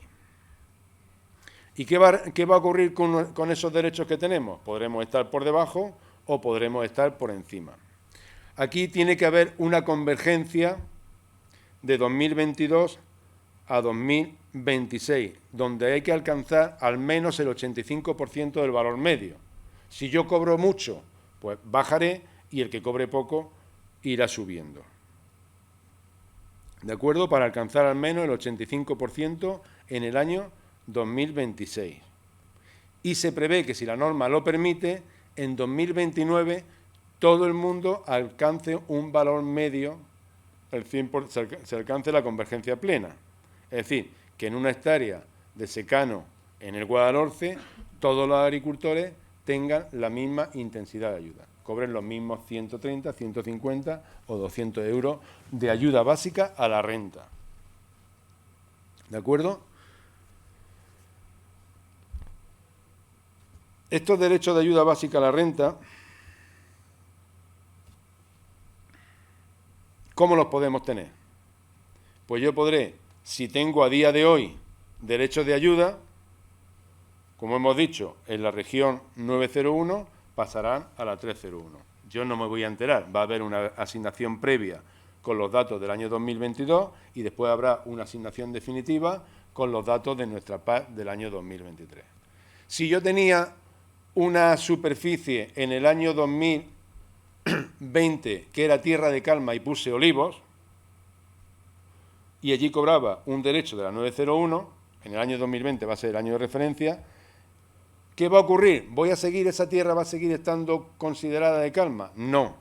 Todo lo que estuviera de cultivos permanentes en el año 2020 va a pasar a la región de cultivos permanentes. Es decir, yo en el año 2020 cobraba un derecho de tierra de labor secano, planté olivos en el año 2020 o anterior, en el año 2023, esa parcela va a pasar a la región 802, que es de cultivos permanentes, y mi derecho pasará a la nueva región 802. ¿Y ahora cómo converjo? Pues antes convergía hacia la media de cultivos herbáceos y ahora voy a converger hacia la media de cultivos permanentes. En teoría he hecho una mejoría en mi explotación y iré subiendo en relación a una décima parte del valor individual, de la diferencia entre el valor individual y el valor medio de la región. Eso es como yo voy a ir subiendo. ¿De acuerdo? Es decir, que el hecho de que yo haya hecho un cambio de uso se va a ver mejorado si se hizo en 2020 o anteriores. Además, ¿cómo puedo acceder a derechos? Pues estará, como siempre, la Reserva Nacional. Este año, ¿quién va a poder en 2023 y siguiente acceder a la Reserva Nacional? Pues los jóvenes agricultores que se hayan instalado con un programa de desarrollo rural, los agricultores que se hayan instalado por primera vez, dados de alta en Seguridad Social, autónomos y con una formación, titulares de explotaciones que estando metidos en el sistema no tuvieran derecho de pago básico, es decir, yo tenía superficie de olivar o de calma y no he tenido derecho de pago básico en los años anteriores, desde 2014, o aquellos de sectores de frutas y hortalizas y demás, que no estaba ese sector metido en el sistema y va a poder tener acceso a la Reserva Nacional. ¿Va a ser así de fácil? Oiga usted, yo tenía olivar y automáticamente por no tener derecho de pago básico puedo ir y concurrir a la Reserva Nacional. Pues tendrás que ser autónomo, tendrás que hacer una capacitación agraria y demás. O sea, si yo tengo 5 hectáreas de olivar y me dedico a otra actividad, que es el 90% de las preguntas que nos llegan a la oficina, ¿puedo acceder a esa Reserva Nacional? Pues si no eres autónomo, si no tienes una capacitación y demás, no vas a poder acceder a la Reserva Nacional. Tengo algunos casos por ahí que año tras año, oye, y yo derecho, y algunos que mi amigo Luis conoce y yo, con una superficie importante, pues no llega. La única opción que tendría esa persona para acceder a derechos sería comprarlo en el mercado libre. Hasta ahora, las compraventas de derechos sin tierras tenían un peaje del 20%, a partir del año 2023, esas compraventas de derechos sin tierras van a tener un peaje del 30%. Hay previsiones de que entren 500.000 de hectáreas nuevas de superficie a recibir ayudas. ¿Qué ocurre con esa situación? Pues que si entra más superficie, la tarta es la misma, las convergencias que van a tener nuestros derechos van a converger a un valor medio inferior. Vamos a ir perdiendo. Pues como decía, de las 50 regiones que tenemos a día de hoy, vamos a converger a 20 o 19 en condiciones normales. 5 en cultivo herbáceo de secano, 5 de regadío, 4 de cultivos permanentes y 5 de pastos. Aquí tenemos una tabla donde se ve el valor medio en 2021 sobre el que hemos cobrado esta última ayuda y tenemos el valor medio estimado porque en el borrador de Real Decreto que se publicó y al que se han presentado alegaciones, viene un valor medio mínimo, un máximo y un estimado, dependiendo de la superficie que entren vía Reserva Nacional y de las superficies que cumplan o incumplan por condicionalidad. Las distintas regiones, cultivos permanentes. En cultivos permanentes, Centro Sur Guadalhorce se encuentra en la región 802, perdón, donde cobra de media 166,69 euros y se prevé que en 2027 el valor medio regional sea de 142,84 euros. En los pastos permanentes, que la zona de Guadalhorce se encuentra en la 203, seguiría manteniéndose en la nueva 203 y pasamos de 80,66 a 71,84 euros de valor medio en 2027. Bueno, ¿qué podemos seguir percibiendo aparte de esta ayuda básica a la renta? Los pagos redistributivos. ¿Qué es el pago redistributivo? Es una cuantía calculada a tanto alzado sobre el valor medio regional y nacional que recibiremos por la X primera hectárea de nuestra explotación. Tendrá un valor máximo del 50% del valor medio regional y como máximo el valor medio nacional. ¿Y quién lo cobrará? Pues todos aquellos agricultores que cumplan con la condición de agricultor activo. Si yo pertenezco a una comunidad de bienes o a una cooperativa de trabajo asociado, no de venta y comercialización de productos agrarios, ese pago básico, ese ayuda básica o pago redistributivo lo va a cobrar la cooperativa. Se puede cobrar por cada uno de los socios de esa cooperativa de trabajo asociado. ¿De acuerdo? Se puede pagar por la superficie de cada uno. ¿Por qué? Porque va a tener unas limitaciones. Es decir, si te pagan las 20 primeras hectáreas y en esa cooperativa de trabajo asociado declaran 100, no me pagan 20, me pagan 20 por cada uno de los socios de la cooperativa de trabajo asociado. Si por contra estoy en una comunidad de bienes que declara 100 hectáreas y tiene 3 comuneros, ¿qué me pagarían? ¿60? No, esas mismas 20. Si soy miembro de una sociedad, ¿qué me pagan? La proporcionalidad, nada, la sociedad se entiende como un único solicitante de ayuda. La única excepción está en las cooperativas, las sociedades agrarias de transformación.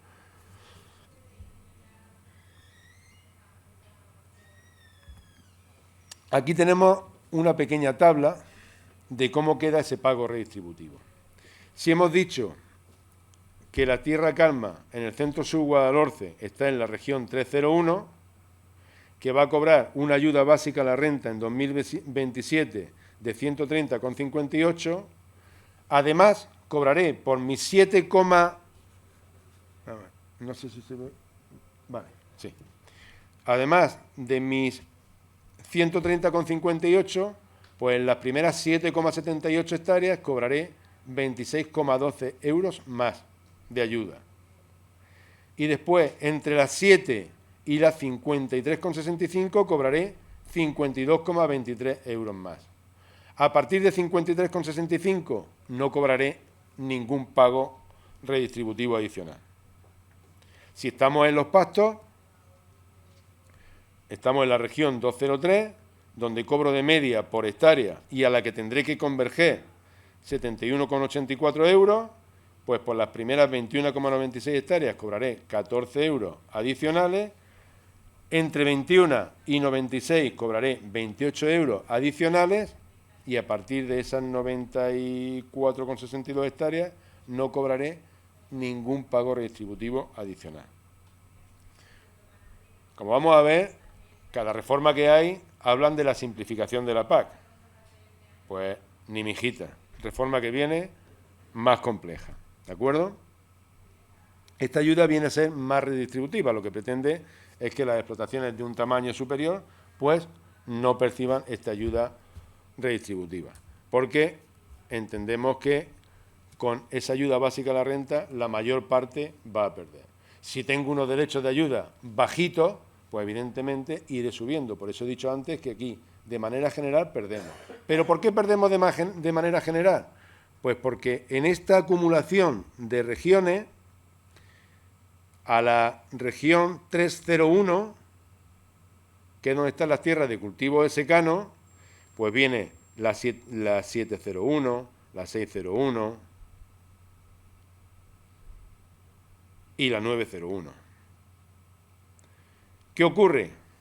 Que nosotros en el Guadalhorce tenemos un valor medio superior al resto de regiones que vienen a converger en esa, con lo cual vamos a ser, de manera general, donantes puros, por decirlo de alguna manera. Somos de los que más aportamos.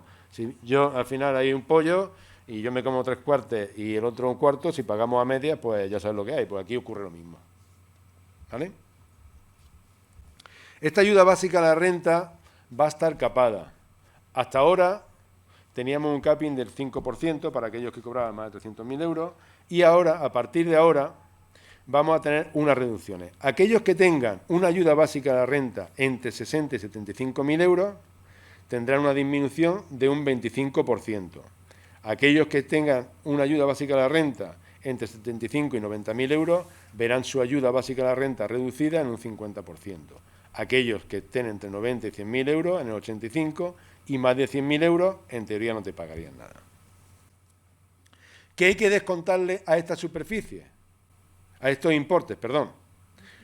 A estos importes cuando yo digo, cobro, vámonos al primer tramo, cobro 75.000 euros.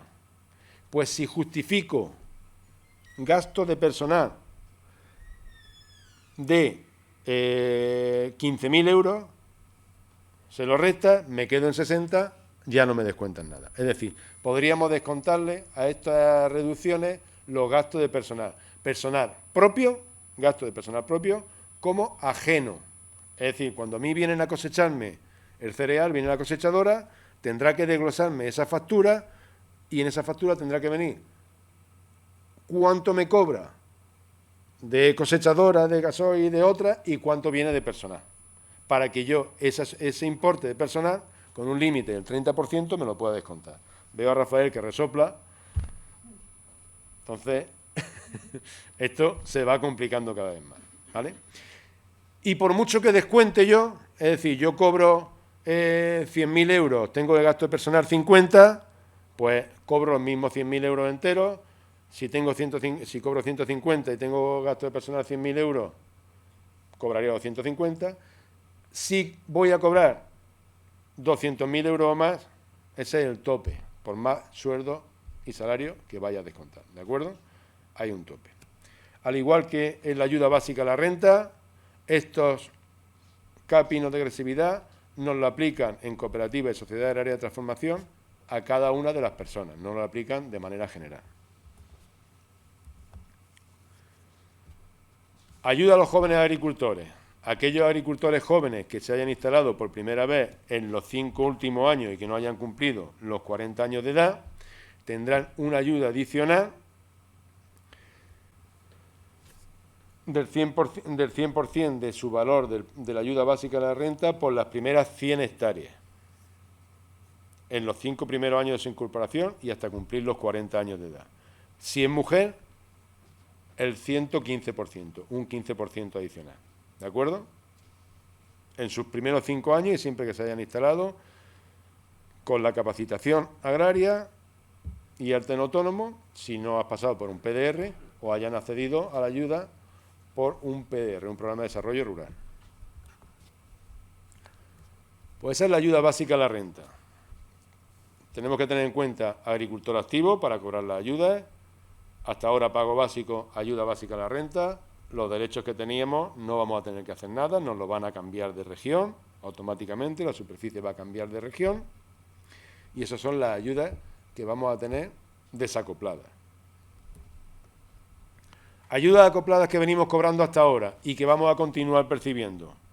Pues a los frutos cáscara, que se la cobrarán a aquellas superficies con un 10% de pendiente y en municipios de una pluviometría inferior a 300 litros por metro cuadrado, con una densidad mínima de 80 árboles por hectárea y se calcula una ayuda aproximada de unos 63,94 euros. Todo esto son datos estimatorios porque, como sabéis, todos los años, dependiendo de la superficie que se declare, aquí hay una dotación presupuestaria, dividimos dotación presupuestaria entre superficie y euros por hectárea, que es lo que vamos a cobrar. Han introducido una ayuda nueva a la uva pasa, donde habrá que enviar a pacificación el 90% de la producción, habrá que hacer unos contratos y demás, pero bueno, eso aquí no nos afecta. Una ayuda a los cultivos proteicos, que en el último mes se ha descolgado la oleaginosa de girasol, no entra dentro de estos cultivos proteicos. Hasta ahora, si sembramos una oleaginosa en comarcas superiores a un rendimiento de 2 toneladas, cobrábamos unos 40 euros por hectárea aproximadamente. A partir de ahora, ese girasol no va a entrar. Remolacha azucarera, tomate, arroz, algodón, ternero de engorde, que es la misma prima que veníamos cobrando hasta ahora aproximadamente, una dotación presupuestaria y con más o menos los mismos requisitos. Vaca nodriza en extensivo, ovino caprino extensivo y ovino caprino sin pasto a su disposición. Desaparecen, creo que no hay ninguno por lo que veo, aquellos ganaderos de ovino caprino que tenían derechos especiales. Esa bolsa que les daban, que venían cobrando unos 35, entre 35 y 40 euros por oveja o cabra, aquellos que no tenían tierra, que habían tenido derechos especiales, esa bolsa desaparece. Ellos lo que van a tener opción es a cobrar de esta semiextensivo y de esta sin superficie de pasto a su disposición. Como vemos, la media esperada sería sobre unos 14 euros más 7, estaríamos hablando de unos 20. Cambia ya a esos 35 que venían cobrando. Y aparece una nueva ayuda que es para el olivar con dificultades específicas y de alto valor ambiental. Esto hablaban de unos 30 millones de euros para el olivar y lo querían hacer como un programa de reestructuración. Al final va a pasar a una ayuda acoplada por superficie de olivar, que serán aquellas superficies de olivar declaradas de la solicitud única en 2018, 2019, 2020, con más de 10 años de edad, con una densidad mínima de 30 árboles por hectárea y una densidad máxima de 80 árboles por hectárea o una pendiente superior al 25%. Cobrarán una ayuda acoplada. Deberán de estar en secano y la superficie mínima por la que solicitemos la ayuda será de media hectárea, siempre y cuando los recintos tengan una superficie mínima de 1000 metros. ¿De acuerdo? ¿Cuánto va a ser esto? Pues estimamos que muy poco. Porque 20 y tanto, 30 millones de euros han descontado 2,5 millones. Estamos hablando de 27,5, 28 millones de euros a repartir entre el olivar con estas características y a nivel de España hay muchísima superficie. Pendiente de que nos den las estimaciones, esto va a ser nada, ¿vale? Cuando hablan, no, una ayuda para salvar el olivar tradicional, que es lo que hablan por ahí. Y aquí estamos hablando de dificultades específicas de alto valor medioambiental, que son los olivares de siempre, los que tenemos pues en Arroceina, en todas estas zonas, que son de un marco de plantación de un 10×10, esto, no, un 12×10, muy amplio, con baja densidad y con mucha pendiente, porque superparcelas de olivar con un 25% de pendiente, ¿cuántas tenemos aquí en la zona? Montones. Entonces, ya ahí me daría igual que tengan 80 árboles por hectárea o que tengan más. ¿De acuerdo? Y que sean de secano. Entonces, aquí vamos a tener una ayuda escasa. El resto de pagos acoplados, centrarnos en hacer la explicación en vacuno de carne, pues que a día 1 de enero sean, entre el 1 de enero y el 30 de abril, sean vaca nodriza, es decir, que hayan tenido un parto, que tengan más de 2 años, un parto que tenga más de... no, que hayan tenido un parto en los 20 meses anteriores y que permanezca en nuestra explotación del 1 de enero al 30 de abril. A día de hoy venimos cobrando unos 90, 92 euros por vaca, la dotación presupuestaria se ha disminuido, con lo cual veremos disminuida esa cantidad, aunque las estimaciones que nos pasaban hablan de de vaca nodriza 91, pues imagino que será algo inferior. Pero bueno, hasta que no llegue no podemos andar dando previsiones. Del ovino caprino, pues ya le digo, unos 14 euros y unos 7 para aquellos que no tienen pastos, que van por que no vienen declarando superficie de pastos. Y tampoco van a tener derecho de pago básico, son aquellos que no tenían de antes. Bueno, pasamos a lo que se llaman los ecoregímenes. Estos ecoregímenes vienen a sustituir lo que era el pago verde. Antes teníamos la ayuda por pago básico, un complemento de un 51% del valor del pago básico que era por pago verde, que nos lo daban por hacer diversificación de cultivos y un 5% de componente ecológico. Esos requisitos van a pasar a condicionalidad reforzada, ahora después lo veremos, pero esa ayuda prácticamente, en condiciones similares, y para que nos hagamos una idea, va a pasar a lo que llaman ecoregímenes. Los ecoregímenes son unas prácticas agroambientales, medioambientales de mejora del medio ambiente, y nos van a pagar pues lo que viene a ser el lucro cesante, una cuantía por hacer unas actividades adicionales. Pero esto ya es cargarnos de requisitos, porque el requisito que teníamos de diversificar, de dejar componente ecológico y demás, pasa a la condicionalidad reforzada, de decir que para cobrar la ayuda tenemos que cumplirla sí o sí, y ahora para cobrar un similar de menor cuantía, va a ser, en su gran mayoría, de menor cuantía, pues tenemos que hacer una actividad adicional. Entonces, por aquí, eso lo que viene es a complicarnos más, a tener más requisitos para hacer nuestras producciones y para meterlo en el mercado, y por contra de terceros países, pues nos entra producción sin cumplir ninguna de estas medidas agroambientales o medioambientales o como querramos llamarles. Estas medidas verdes, ¿vale? Estos ecoregímenes pues, se dividen en 8 actividades sobre 9 grupos de cultivos. Tenemos los pastos, que los desglosan en pastos húmedos y pastos mediterráneos. Aquí los pastos mediterráneos serían los pastos de Guadalhorce. La serranía de Ronda serían pastos húmedos, porque están por encima de los 650 litros por metro. Tierras de cultivo de secano, húmedo, lo mismo, Ronda, el resto serían tierras de cultivo de secano mediterráneo, y tierras de cultivo de regadío, tierras de cultivo bajo agua, que aquí no tenemos, que estaríamos hablando de los arrozales de la zona de Sevilla, y cultivos permanentes con una pendiente inferior al 5%, entre el 5 y el 10 y superior al 10%. ¿Qué práctica vamos a poder hacer en esta superficie? Pues fundamentalmente, bueno, ahora después la iremos viendo, sería la P6, que serían cubiertas vegetales espontáneas, viva o inerte, la P6 y la P7, un pastoreo, la P1, que es la práctica P1, hacer siega o dejar zonas, islas de biodiversidad, que sería la P2, agricultura de conservación o siembra directa y rotación de cultivos en los cultivos herbáceos, las otras 2 en pastos, y espacios de biodiversidad o superficies no productivas. La P5 prima que viene puesta sería en cultivos bajo agua. ¿Qué es lo que viene esta práctica a pagarnos? Pues aquí tenemos una tabla, porque nos pagan la misma cantidad. Realicemos la práctica que realicemos, ¿vale? En pastos mediterráneos, en el pastizal, ahora veremos una por una, cada una de ellas.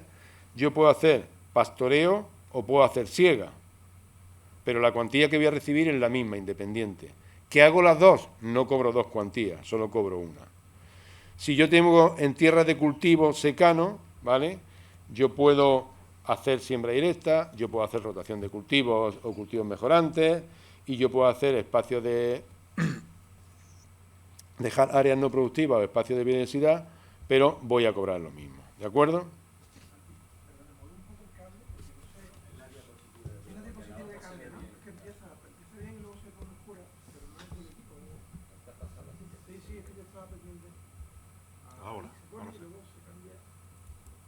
Pues es la misma, aquí se ve igual, no sé por qué. Será el cable o no sé, la mejoraremos para la próxima.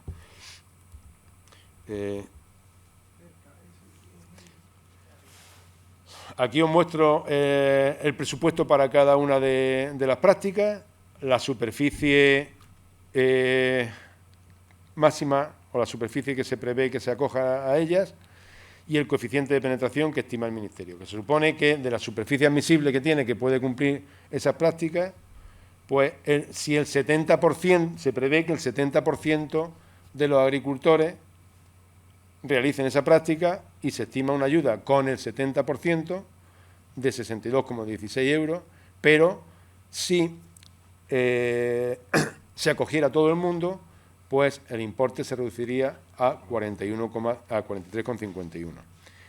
En pastos mediterráneos, pues estamos hablando entre 41 y 28 euros. Os quiero mostrar la diferencia que tenemos aquí. Si en una hectárea de pastos venimos cobrando una ayuda de pago básico de unos 100 euros, sin tener en cuenta el pago verde, pues antes cobrábamos 52 de pago verde. Pues ahora vamos a pasar a cobrar 28. En tierras de cultivo secano, pues si yo venía cobrando unos 170, que es lo que en la diapositiva anterior de media,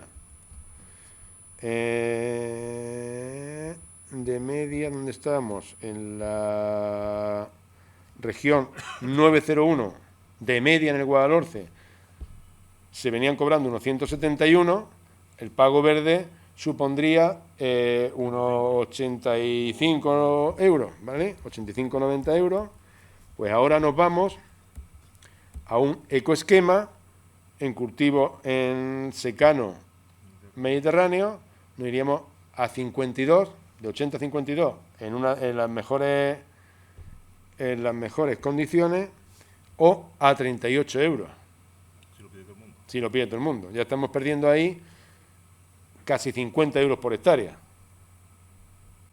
Yo digo perder, luego habrá agricultores que ganen, ¿vale? Sí. Esto es la parte principal que estamos en contra de la reforma, pues estamos viendo que nos obligan a más requisitos por menos dinero. Esto es que no se comprende. Aquí había una ayuda que por cumplir esa condicionalidad que ahora es reforzada, pues teníamos una ayuda adicional y ahora nos exigen hacer algo más para cobrar menos dinero. O sea, que la ayuda, el pago básico queda transformado en ayuda básica a la renta de menor importe por la convergencia, pero es que encima la parte que cobrábamos de pago verde, de greening, de pago verde, por esas condiciones, ahora vamos a cobrar menos cantidad por tener que hacer algo más. O sea, esto es lo que estamos continuamente diciendo, que esta PAC es nefasta, pero al final ya no sabemos cómo decirlo, pero que va a ser una realidad, porque esto, y no sé si lo ha dicho Santiago antes o no, porque he salido, se cobra igual aquí en Coín que se cobra en Cuenca.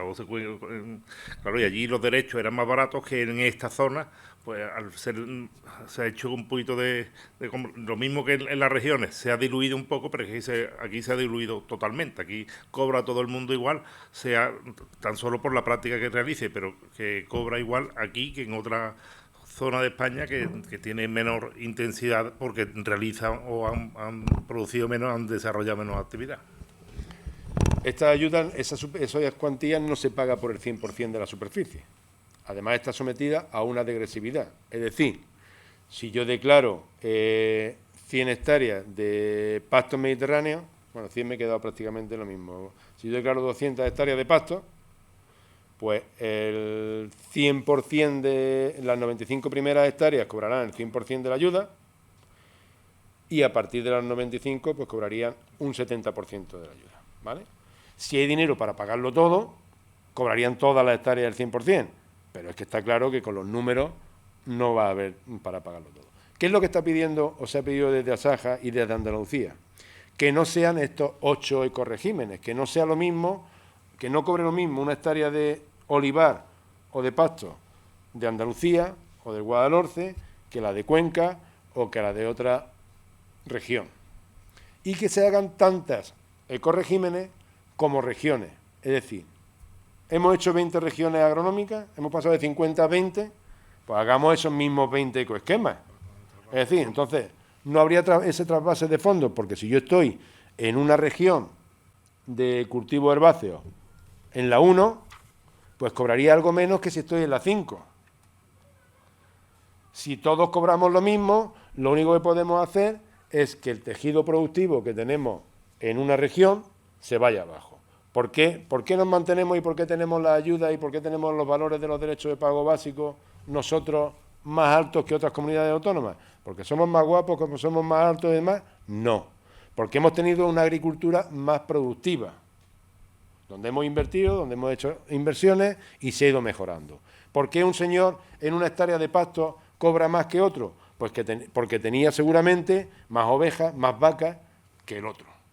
¿Por qué un señor en una hectárea de olivar tiene una ayuda superior a otro? Porque tenía un olivar más productivo, donde abonaba, y en su año de referencia, sus orígenes, pues tenía más kilos de aceituna, con lo cual tenía más kilos de aceite y en el origen le pusieron una ayuda superior. ¿Queremos que todo se cobre lo mismo?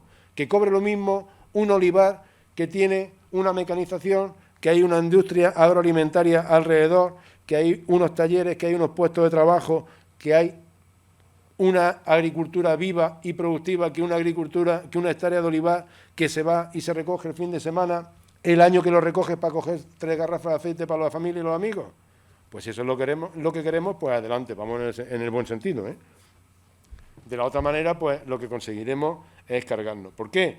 Pues porque esa zona que, entre comillas, está muerta o de difícil explotación, no la vamos a revitalizar con esta redistribución de las ayudas. En cambio, en las zonas donde sí hay una economía y una agricultura productiva y rentable, sí la podemos perjudicar y acabar con ella. ¿De acuerdo? Bueno, pues esto de ecoregímenes, está el ecorégimen de agricultura de carbono, agroecología en superficies de pastos, pastoreo extensivo. ¿Con qué carga ganadera, con qué animales nos van a pagar la ayuda en esos pastos? Pues con ovino, caprino, vacuno, equino o porcino extensivo. Tiene que tener un pastoreo real y efectivo. Tiene que haber ganado al menos 120 días en todas las superficies de pastos. Es decir, si yo declaro en mi finca pastos en Coín y en Ronda, a día de hoy te hacían la carga ganadera media y si no estaba más de 50 kilómetros no entraba a ser de riesgo y no te comprobaban que hubiese una carga ganadera real y efectiva.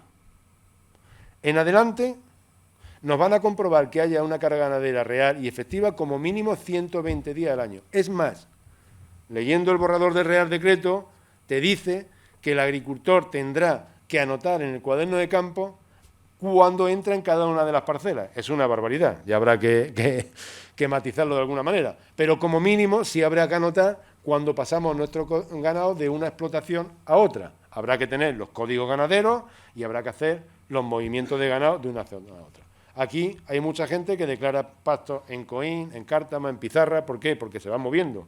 Pues ya habrá que ver cómo vamos a solventar esa situación, porque lo que no voy a hacer es una guía de traslado cada vez que me voy moviendo por las distintas zonas de pastoreo de la comarca. Eso ya habrá que verlo para ver si en su momento ya hubo unas guías de pastoreo en la comarca, en aquellas explotaciones que declaraban pastos en 2 o 3 municipios prácticamente colindantes y que pasaban de unos a otros de manera inmediata. Y luego nos exigen una carga ganadera que se modifica. En los pastos húmedos está entre 0,4 y 2 UGM, y en los pastos mediterráneos, que es lo que tenemos aquí, la carga ganadera mínima está entre 0,2 y máximo 1,2. Estamos pidiendo que se iguale a 2 UGM. La UGM del ganado, hasta ahora que conocíamos, se ha modificado. Hasta ahora una oveja o una cabra valía 0,15, a partir de ahora va a valer 0,1. Una vaca de leche va a valer 1 UGM. Una vaca de carne, 0,8. Una novilla de menos de un año, 0,4. Entre un año y 2 años, 0,7. Los toros de más de 2 años, 1 UGM. Vamos a simplificar, ya que no sabíamos los 0,15, ahora nos lo cambian todo, ¿vale? En los pastos, hasta el día de hoy, habría agricultores y ganaderos que mantenían la superficie de pastos con carga ganadera ajena, es decir, yo declaro unos pastos de mi explotación y Baldomero tiene unas ovejas que vienen y nos pastan un tiempo. Y nos valía para cobrar los derechos de ayuda de pago básico. Pues a partir de ahora, para cobrar los derechos de ayuda básica a la renta, la carga ganadera tiene que ser propia, ¿vale? No vale que mi hermano tenga la oveja y decimos que vienen a pastar a mi explotación. Tiene que ser propia. O hacer labores de mantenimiento reales, ¿vale? Entonces teníamos una práctica en los pastos que era pastoreo extensivo. Luego tenemos otra práctica que es la siega sostenible o hacer islas de biodiversidad. Siega sostenible, tendríamos que hacer toda la superficie de pastos, tendría que ser susceptible de siega, que aquí en los pastos que tenemos aquí la mayor parte no lo es, con lo cual esta práctica es poco aplicable. Y tendríamos que hacerle una siega 3 veces al año en pastos que estén por debajo de 300 metros de altitud y 2 a los que estén por encima.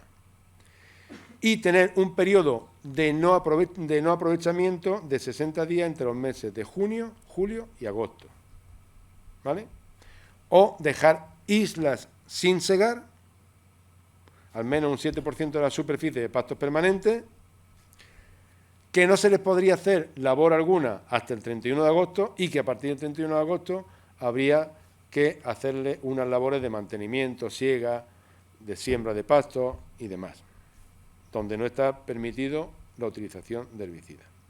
Todo esto hay que ir anotándolo en el cuaderno de campo, que después ya nos contará nuestro amigo Diego todo lo que hay que ir poniendo. Un cuaderno de campo que a día de 1 de enero va a ser manual y a partir de julio se espera que sea electrónico. ¿Qué práctica vamos a hacer aquí en el Guadalhorce? Pues la del pastoreo extensivo.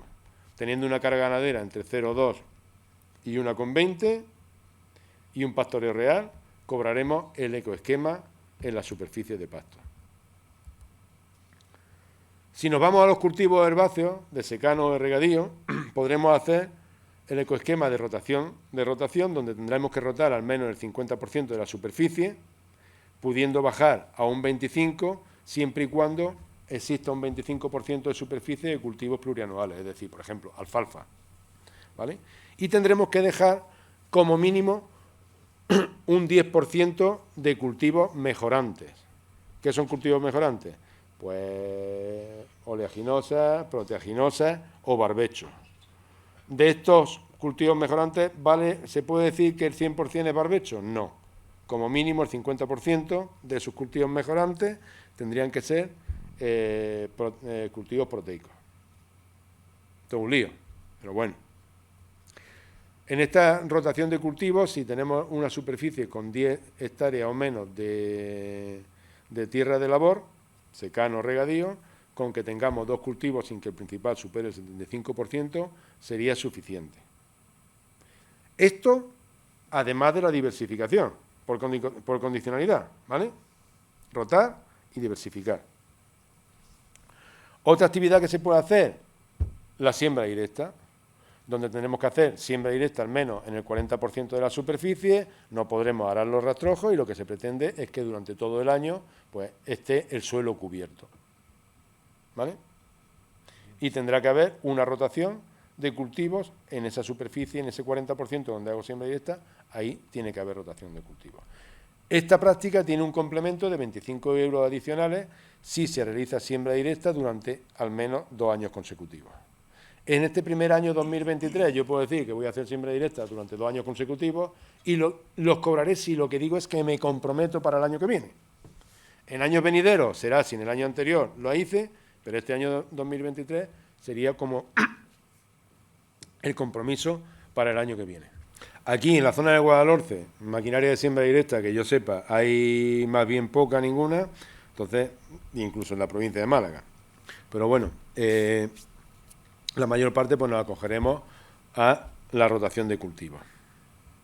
50% rotando, como un 10% de cultivos mejorantes, donde al menos un 5% tiene que ser de cultivos proteicos, barbecho puedo dejar, ¿vale?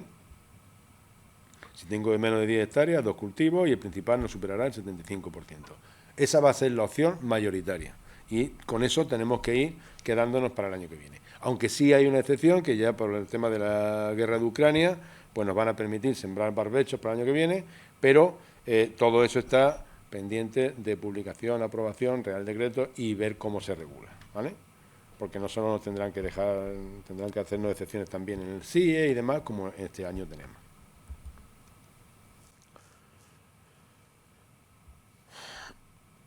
La agroecología, espacios de biodiversidad. ¿En qué consiste esto? En dejar márgenes o islas de biodiversidad, zonas de no cosechado, charcas, muretes, estanques, setos y demás en parte de nuestra explotación, bien en terrenos de cultivo, de secano o regadío o en cultivos permanentes. Tendremos que dejar en tierras de cultivo de secano al menos un 10% de la superficie dedicada a alguna de estas apartados, que prácticamente no nos acogeremos. Es decir, yo en tierra de cultivo de secano podré rotación de cultivos, siembra directa o agroecología, espacio de biodiversidad. A esto, aquí, yo creo que no nos vamos a acoger. ¿Dónde podrán acogerse posiblemente? En las zonas del norte y demás. ¿Vale? No te permiten aplicar productos fitosanitarios, salvo zonas en situaciones excepcionales. Si hacemos zonas de no cosechado, sí podríamos echar fertilizantes. Y si hacemos esta práctica, que ya digo que aquí prácticamente no se va a coger, después veremos que nos reducirían un 3% en lo que es la condicionalidad reforzada, la BECAN 8. Cultivos bajo agua, que no tenemos. Cultivos permanentes. Podremos tener cubiertas espontáneas, que serán sembradas, cultivos vivas o inertes. Las vivas podrán ser sembradas o espontáneas. Tendremos que establecer una cubierta que ocupe al menos el 40% del ancho de la calle entre copa y copa, o sea, superficie libre. Habrá que determinar y anotar en el cuaderno de campo cuál es nuestra anchura media de las calles, y sobre eso habrá que dejar un 40% de cubierta vegetal. Y en recintos que tengan más de un 10% se le suma 1 metro. No sé si la van a hacer todos o no. Esta práctica es una práctica bastante complicada. Cuando hablo de cultivos permanentes hablo de viñedos, de almendros, de cítricos, de tropicales, de olivar, ¿vale? Cubierta vegetal en el centro de la calle, que ocupe como mínimo el 40% de la superficie libre de copa, y a la cual, si tiene una pendiente superior al 10%, tenemos que añadirle 1 metro. Si queremos cobrar, ahora después lo veremos, o volveremos, ese ecoesquema. Si no, no lo cobraremos. ¿De acuerdo? Esta cubierta vegetal tendrá que estar viva al menos durante 4 meses, entre el 1 de octubre y el 1 de abril. Y le haremos labores de mantenimiento, de siega o de broce, ¿vale? 2 partes. No vale fitosanitario. Lo que se pretende es que se siegue o se desbroce y se deje sobre la cubierta, o sea, que permanezca durante todo el año esos restos de siega ahí y el suelo cubierto. Nos permiten de manera excepcional hacer labores de gancho, mantenimiento, pasarle unos hierros, unos chisel, que no modifique la estructura del suelo. No vale enterrar la cubierta. O sea, no vale desbrozo y ahora paso una vertedera que voltea y la entierra.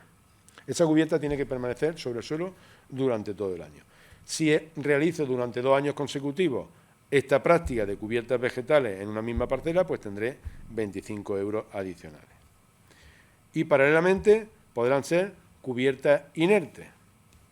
De igual forma, triturar los restos de poda, que esta trituración de restos de poda ocupe al menos un 40% de la superficie libre de copa, del ancho de la calle. Aquí no viene el metro adicional y tendrá que estar sobre el suelo todo el año. No vale enterrarla. Le podremos pasar unos ganchos, pero no enterrarla. Y con estas labores, pues recibimos, me voy a ir para atrás. ¿Dónde estás? En secanos recibiríamos o 52 euros o 38 en tierra de cultivo secano. En cultivos permanentes, si la pendiente está por debajo del 5%, 71 euros o 57. No, sí. Si está entre el 5 y el 10, 124 o 99, el intervalo. Y si supera el 10%, 175 o 140. En cultivos permanentes, las primeras 15 hectáreas cobran el 100%. ¿Vale? Entonces, la simplificación de la PAC aquí viene a complicarse mucho. ¿Vale? Entonces, en adelante, rotaciones de cultivo en tierra de cultivo de secano, con un mínimo 10% de cultivos mejorantes o barbechos. Y en cultivos permanentes, cubiertas vegetales. Si son vivas, espontáneas o cultivadas, que ocupe al menos un 40% del ancho de la calle, libre de copa.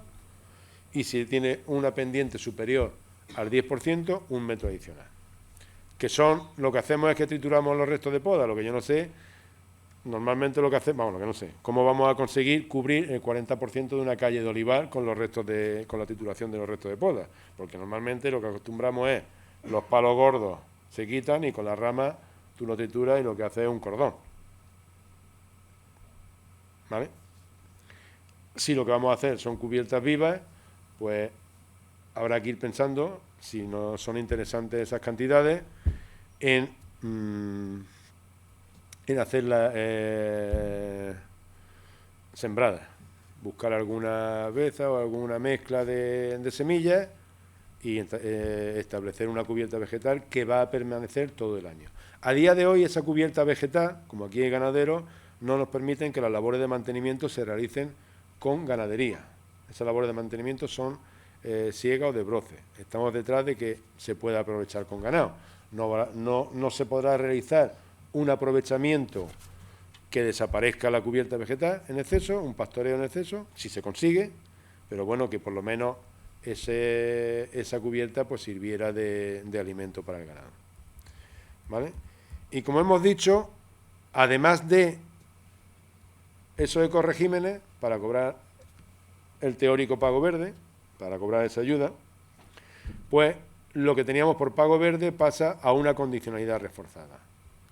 En la condicionalidad hay unos pequeños cambios, hay un Real Decreto que se publicó hace 3 meses que no nos permite quemar restos de poda, no nos permite quemar residuos vegetales. Hasta ahora nosotros pedíamos permiso y se podían quemar, pues en adelante no se va a poder quemar los restos de cosecha y demás, salvo situaciones excepcionales.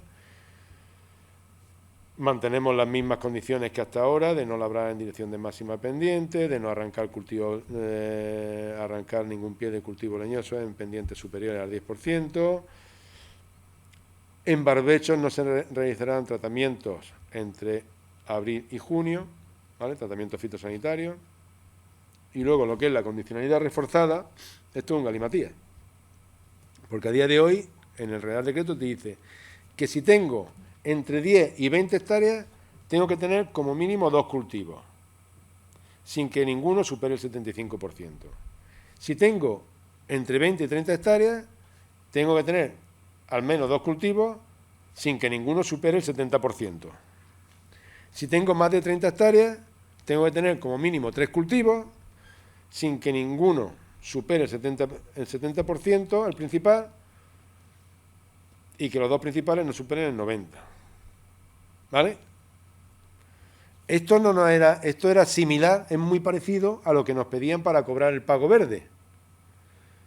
Pero ahora esto pasa a ser obligatorio. Igual que no quemar rastrojos, igual que tener el ganado correctamente identificado, igual que llevar el cuaderno de campo y demás. Entre abril y junio, la prohibición de cortar setos y árboles, y tendremos que hacer una fertilización sostenible y un uso de plaguicidas. Tendremos que tener un cuaderno de campo, que va a ser obligatorio, donde habrá que aplicar todos los fitosanitarios, todos los plaguicidas. Ese cuaderno de campo se podrá llevar de manera manual desde a partir del 1 de enero, pero a partir de julio se prevé que sea obligatorio la llevanza electrónica, ¿vale? No que yo apunte. Y las labores que yo voy haciendo en estos ecoesquemas y ecoregímenes tendría que apuntarlos en los 15 días siguientes a la finalización de esas labores. O sea, yo tengo que ir actualizando mi cuaderno de campo periódicamente. No solo saber labrar, saber producir, sino que aquí al final el papeleo y la burocracia se nos multiplica no por 100, sino por 1000.